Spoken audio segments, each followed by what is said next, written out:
اللهم صل وسلم وبارك عليك يا حبيبي يا رسول الله. عاملين ايه يا احلى متابعين في الدنيا؟ مساء الفل على عيونكم. يلا بينا بقى نقول لكم اتغدينا ايه. طبعا الغدا ده موجود في كل بيت، حاجة بسيطة ومتوفرة وموجودة في كل بيت. طبعا رز بسمتي وفراخ كريسبي وبطاطس محمرة. يلا بينا بقى نسمي بالله ونصلي على الرسول وندخل على المقادير مع بعض.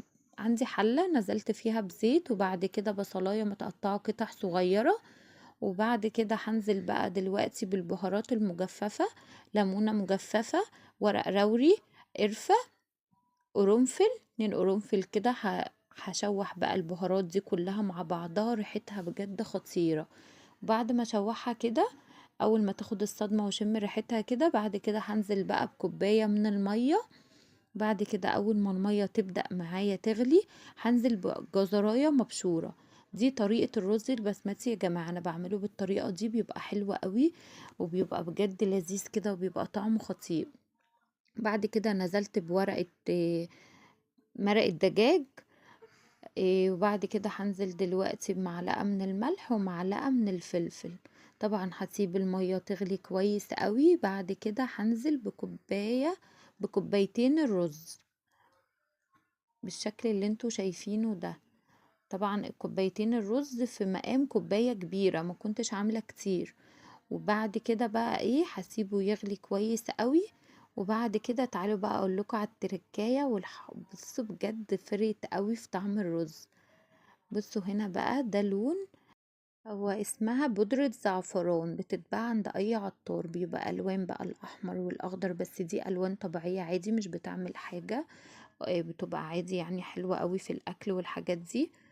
بصوا ده بقى لون، كنت ضفت لون احمر ولون اخضر، وهتشوفوه بقى في اخر الفيديو. هنا بقى عندي 3 بولات. طبعا كنت متبلة الفراخ من قبليها بيوم، وبعد كده بقى ببهر الدقيق وهنا المية. طبعا انا ببهر الدقيق عشان هعمل فراخ كريسبي. نزلت بقى في الدقيق بملح وفلفل، توم باودر وبصل باودر وبهارات فراخ. وهقول لكم برضو على تتبيلة الفراخ دلوقتي، اللي انا كنت عاملاها قبليها في التلاجة، قبليها في يوم ضيفاها في التلاجة. هنا بقى بنزل في الدقيق وبعد كده في المية، وهرجع تاني اضيفها في الدقيق وبعد كده في المية، وهكذا بقى لحد ما هخلص الكمية اللي معايا كلها.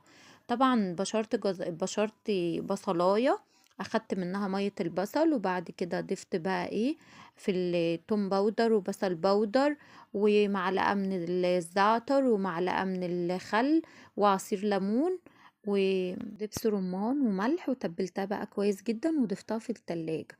وهنا بقى خلصت الكمية دي كلها. ودي الطاسة بتاعتي اللي انا بقلي فيها. انا بقلي في حلة قلبها ألمونيوم من جوه، وهي من بره انا سايباها سمرة كده، انا اللي قصدي اعملها كده عشان تبقى متحملة السخونية.